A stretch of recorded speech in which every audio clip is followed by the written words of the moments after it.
Hello दोस्तों, कैसे हैं आप सब। क्या आप जानते हैं कि भारत की वो कौन सी जगह है जहां घूमने के शौकीन लोग लाइफ में एक बार तो जरूर जाना चाहते हैं। भारत की वो जगह जहां लोग हवाई जहाज से नहीं बल्कि बाइक और कार से जाना ज्यादा पसंद करते हैं। ये जगह हिमालय की वादियों में बसी हुई है और न सिर्फ हिंदुस्तान की बल्कि पूरी दुनिया की सबसे खूबसूरत जगहों में से एक है। जी हाँ, इस जगह के बारे में कहा जाता है कि यहाँ पर घूमने के लिए कोई टूरिस्ट स्पॉट नहीं है, बल्कि ये तो पूरी की पूरी जगह ही अपने आप में आकर्षण का केंद्र है। साफ पानी की कई नदियाँ बहती हैं यहाँ पर। यहाँ जहाँ के चारों तरफ भूरे रंग के मैदान और बर्फ से ढके पहाड़ आपको अलग ही दुनिया में होने का एहसास देंगे। दोस्तों, क्या आप अंदाजा लगा पाए कि हम किस जगह की बात कर रहे हैं? चलिए दोस्तों, कोई बात नहीं, हम बता देते हैं आपको। हम बात कर रहे हैं भारत के एक खूबसूरत केंद्र शासित प्रदेश लद्दाख के बारे में। जी हाँ, यहाँ पर लोगों के पास में बहुत ज्यादा पैसे तो नहीं होते, लेकिन उनके पास एक सुकून की भरी जिंदगी जरूर होती है। लद्दाख के लोग शांति से जीवन जीने का सही मतलब जानते हैं। आज की इस वीडियो में हम आपको लद्दाख के बारे में सब कुछ विस्तार से बताएंगे, जिसे जानने के बाद आप भी यकीनन लद्दाख जाने के लिए बेताब हो जाएंगे। तो चलिए देर न करते हुए हमारी आज की मजेदार वीडियो शुरू करते हैं। दोस्तों, पिछले कुछ सालों के दौरान पर्यटकों के बीच लद्दाख की लोकप्रियता लगातार बढ़ती जा रही है। सोशल मीडिया पर आपने भी लद्दाख के नज़ारे कई बार देखे होंगे, लेकिन फोटो में लद्दाख की सुंदरता आधी भी ठीक से नजर नहीं आती है। जी हाँ, अगर लद्दाख की असली खूबसूरती का अनुभव करना है ना, तो एक बार आपको इस खूबसूरत जगह का दीदार करने जरूर आना चाहिए। लद्दाख को चांद की धरती और भारत माता का ताज कहा जाता है। इसके अलावा लद्दाख को छोटा तिब्बत भी कहा जाता है, क्योंकि यहाँ बौद्ध धर्म के अनुयायी बड़ी संख्या में रहते हैं। बौद्ध धर्म के मठ और ऐतिहासिक स्थल भी यहाँ आपको देखने को मिलेंगे। आपको बता दें कि लद्दाख के परिवारों में एक अनोखी मान्यता प्रचलित है। यहाँ पर परिवार के सबसे छोटे बेटे को लोग लामा बनने के लिए भेज देते हैं। सभी घर के एक इंसान पूरी तरह से अपने आप को भगवान के चरणों में समर्पित करता है। लद्दाख का उत्तरी भाग चीन और तिब्बत के नजदीक होने के कारण बौद्ध धर्म के अनुयायी यहाँ ज्यादा रहते हैं, तो वहीं इसके पश्चिम भाग में मुसलमान समुदाय के लोग ज्यादा रहते हैं। लद्दाख आज भले ही केंद्र शासित प्रदेश है, लेकिन आजादी के बाद साल 2019 तक ये जम्मू कश्मीर का हिस्सा था। ये यहाँ की राजधानी है और सबसे बड़ा जिला है। न सिर्फ लद्दाख का बल्कि पूरे हिंदुस्तान में गुजरात के कच्छ के बाद लेह दूसरा सबसे बड़ा जिला है। जी हाँ, वैसे तो लद्दाख का इतिहास 2000 सालों से भी ज्यादा पुराना है, जहाँ पर सैकड़ों सालों तक सिर्फ बौद्ध और हिंदू धर्म के लोग ही रहा करते थे। 14वीं शताब्दी में पहली बार लद्दाख में इस्लाम धर्म की शुरुआत हुई थी। वहीं 1756 में मुगल शासन के दौरान लद्दाख में अफगानी राजा हुकूमत कर रहे थे और उस समय यहाँ पर धर्म परिवर्तन कराकर लोगों को इस्लाम धर्म में कन्वर्ट किया गया। 17वीं शताब्दी में तिब्बत के साथ विवाद होने पर लद्दाख ने खुद को भूटान में शामिल कर लिया था। इसके अलावा चीन और बाल्टिस्तान के साथ भी लद्दाख का कई बार विवाद हो चुका है। लद्दाख की कुल जनसंख्या 3 लाख के आसपास है और यहाँ की लिटरेसी रेट 85.78% है। भले ही लद्दाख का लिटरेसी रेट बहुत ज्यादा ना हो, लेकिन आज लद्दाख का नाम भारत के सबसे बेहतरीन शिक्षा प्रणाली वाले प्रदेशों में आता है। हाल ही में केंद्र सरकार ने यहाँ पर एक नई यूनिवर्सिटी बनाने का ऐलान भी किया है। लेह और लद्दाख को भारत का ठंडा रेगिस्तान कहा जाता है। साल के ज्यादातर समय यहाँ पहाड़ों पर बर्फ की मोटी चादर बिछी हुई नजर आती है। गर्मियों में यहाँ औसतन तापमान 3 से 5 डिग्री के बीच में रहता है, तो वहीं सर्दियों में तापमान -20 डिग्री के नीचे चला जाता है।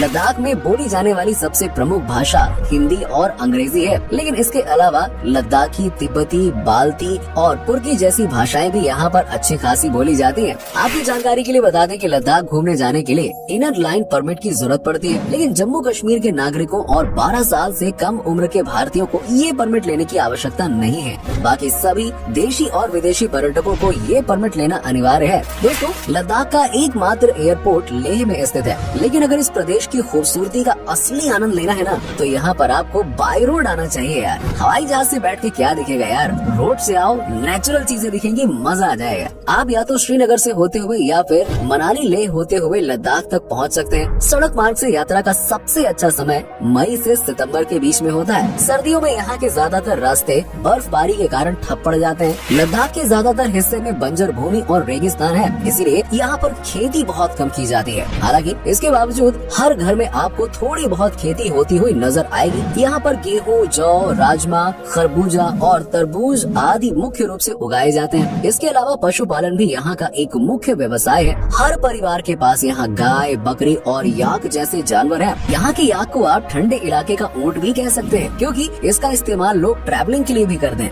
साथ ही कश्मीर की तरह लद्दाख में भी पश्मीना शॉल का व्यवसाय प्रमुख रूप से किया जाता है। पिछले कुछ सालों के दौरान लेह के लोग टूरिज्म इंडस्ट्री की ओर भी आकर्षित हुए हैं और अब यहाँ आने वाले सैलानी उनकी आय का प्रमुख जरिया बन रहे हैं। लोगों ने अपने घरों को गेस्ट हाउस में तब्दील करना शुरू कर दिया है। दोस्तों, लद्दाख के लुभावनी खाने के बारे में तो क्या ही कहें यार। अगर आप कभी लद्दाख जाए ना तो यहाँ के फेमस फूड जैसे कि थुपका, मोमोज, सकू और छुटेगी जरूर ट्राई करें। साथ ही यहाँ की पारंपरिक बटर टी और पावा भी पर्यटकों को काफी पसंद आती है। दोस्तों, जैसा कि हमने आपको वीडियो की शुरुआत में बताया था कि लद्दाख पूरा का पूरा ही एक टूरिस्ट डेस्टिनेशन है। यहाँ पर हर जगह से आपको प्रकृति का नया नजारा देखने को मिलेगा। लेकिन फिर भी हम आपको लद्दाख की कुछ प्रसिद्ध जगहों के बारे में बताते हैं जिन्हें आप अपनी विश लिस्ट में जरूर शामिल करिएगा। यहाँ की मैग्नेटिक हिल, इसके बारे में तो खूब सुना होगा है ना यूट्यूब में, जो ये लेह से 20 किलोमीटर की दूरी पर स्थित है। ये पूरी दुनिया में प्रसिद्ध है। इसे जीरो ग्रेविटी हिल भी कहा जाता है क्योंकि यहाँ पर ग्रेविटेशनल फोर्स उल्टा ही काम करता है। यहाँ सड़क पर अगर आप गाड़ी को न्यूट्रल करके छोड़ देंगे ना तो वो अपने आप पहाड़ी की ऊपरी दिशा में चलने लगेगी। स्थानीय लोगों का मानना है कि प्राचीन समय में ये रास्ता स्वर्ग तक जाता था। तो वहीं वैज्ञानिक इसके पीछे भूगोलीय स्थिति और मैग्नेटिक वेव्स को मानते हैं। इसके अलावा खारदुंगला पास पूरी दुनिया में सबसे ऊंचाई वाला मोटर व्हीकल रोड है। इसकी ऊंचाई 18,300 फीट है। बाइक से इस जगह की सैर करने का अनुभव हर राइडर को लाइफ में एक बार तो जरूर करना चाहिए। नुरबा वैली एक और प्रसिद्ध टूरिस्ट डेस्टिनेशन है। यहाँ पर नुरबा और शोक नदी का खूबसूरत संगम देखने को मिलता है। पहाड़ों की ऊंचाई और हिमालय की वादियों के बीच बहता संगम प्रकृति के सबसे खूबसूरत नजारों में से एक है। हाय हाय, मजा आ जाता है दोस्तों देख के। इस वैली में आपको 2 कुबड़ वाले ऊंट भी देखने को मिल जाएंगे। 2 कुबड़ वाले ऊंट लद्दाख के अलावा सिर्फ ऑस्ट्रेलिया में पाए जाते हैं, इसलिए इन्हें मिस मत करिएगा, नहीं तो ऑस्ट्रेलिया जाना पड़ेगा देखने के लिए। ट्रैकिंग एंड कैंपिंग का शौक रखने वाले लोग मरखा वैली जा सकते हैं। रात के समय बोन फायर का भी यहाँ पे अलग ही मजा है यार। लद्दाख में कई खूबसूरत झीलें भी हैं जो सैलानियों को मंत्रमुग्ध करने के लिए काफी है। सबसे प्रसिद्ध झील पैंगोंग तासो लेक है। ये दुनिया की सबसे ऊंची खारे पानी की झील है। यही वो जगह है जहाँ पर आमिर खान की फिल्म 3 इडियट का अंतिम सीन शूट किया गया था। 3 इडियट फिल्म के बाद ये जगह पर्यटकों को और ज्यादा आकर्षित करने लगी है। लद्दाख बौद्ध धर्म के अनुयायियों के लिए किसी धार्मिक स्थल से कम नहीं है। यहाँ कई ऐतिहासिक और प्राचीन मठ बने हुए हैं जिनका इतिहास सैकड़ों साल पुराना है। थिक्सी मॉन्स्टरी पूरे प्रदेश की सबसे सुंदर मॉन्स्टरी है जो लेह से मात्र 12 किलोमीटर की दूरी पर स्थित है। यहाँ एक 12 मंजिला इमारत भी है। इस जगह पर आज भी 500 से ज्यादा बौद्ध भिक्षु निवास करते हैं। इसके अलावा दिस्किट मॉन्स्टरी लद्दाख की सबसे खूबसूरत जगहों में से एक है। यहाँ पर 32 मीटर ऊंची भगवान बुद्ध की प्रतिमा भी स्थापित की गई है। इस मठ का निर्माण 14वीं शताब्दी के दौरान हुआ था। जापान और लद्दाख के बौद्ध भिक्षुओं ने मिलकर एक शक्ति स्तूप का निर्माण भी कराया था। ये शक्ति स्तूप लेह की पहाड़ियों के बीच एक चोटी पर बना हुआ है। दुनिया का सबसे ऊंचा पुल बेली बे ब्रिज भी लद्दाख में ही मौजूद है। लेह पैलेस, जिसका निर्माण 17वीं शताब्दी के दौरान हुआ था, प्रदेश की एक अमूल्य धरोहर है। एक समय पर इसे पूरे लद्दाख की सबसे ऊंची इमारत होने का गौरव भी प्राप्त था। इसके अलावा पत्थर साहिब गुरुद्वारा में आप अरदास लगा सकते हैं। सन 1517 में गुरु नानक देव जी की याद में ये गुरुद्वारा बनाया गया था। लद्दाख की वेशभूषा भी बिल्कुल अलग है। पुरुष एक लंबी पोशाक पहनते हैं जिसे गोंचा कहा जाता है और सिर पर पेरक नाम की एक लंबी टोपी पहनना यहाँ की संस्कृति का ही एक हिस्सा है। महिलाओं द्वारा पहनी जाने वाली ड्रेस को कुंटॉप और बोक कहा जाता है। लद्दाख की पेंटिंग में भी अपनी अलग ही पहचान है। मुख्य रूप से धार्मिक पेंटिंग यहाँ प्रचलित है जिसे थंका कहा जाता है। कला और संस्कृति के प्रेमी जरूर यहाँ से इन पेंटिंग्स को खरीदते हैं। लद्दाख में भारतीय कैलेंडर की बजाय लोग तिब्बतियन कैलेंडर को फॉलो करते हैं, जिनके महीने और दिन इंडियन और ईसाई कैलेंडर से काफी अलग होते हैं। वैसे लद्दाख को अगर लैंड ऑफ फेस्टिवल कहा जाए ना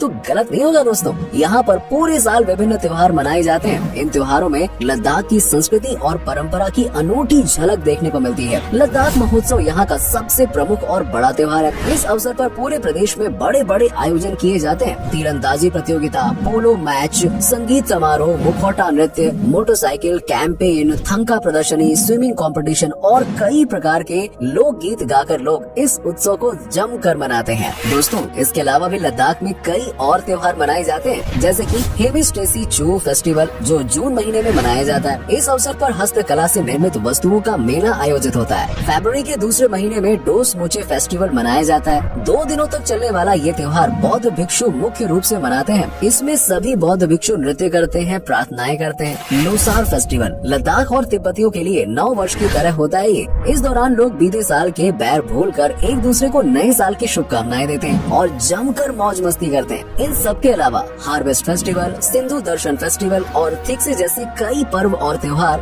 लद्दाख की इस पवित्र धरती पर मनाए जाते हैं। तो दोस्तों, ये था बहुत ही खूबसूरत जगह लद्दाख। उम्मीद करता हूँ कि आपको हमारा ये एपिसोड बहुत पसंद आया होगा। हमें नीचे कमेंट सेक्शन में कमेंट करके बताइए कि आज की वीडियो में आपको लद्दाख की कौन सी बात सबसे अच्छी लगी। आप में से अगर कोई लद्दाख से है तो हमें कमेंट में जरूर बताना। वैसे क्या कभी आप लद्दाख गए और गए तो आपका एक्सपीरियंस कैसा रहा, हमारे साथ ये भी जरूर शेयर करिएगा। साथ ही साथ इस वीडियो को अपने दोस्तों और रिश्तेदारों के साथ में शेयर करना बिल्कुल मत भूलिएगा। हमारे चैनल को भी सब्सक्राइब जरूर कर लीजिएगा। वीडियो को एंड तक देखने के लिए आप सभी दर्शकों का शुक्रिया। आपसे फिर मुलाकात होगी एक और नए वीडियो के साथ।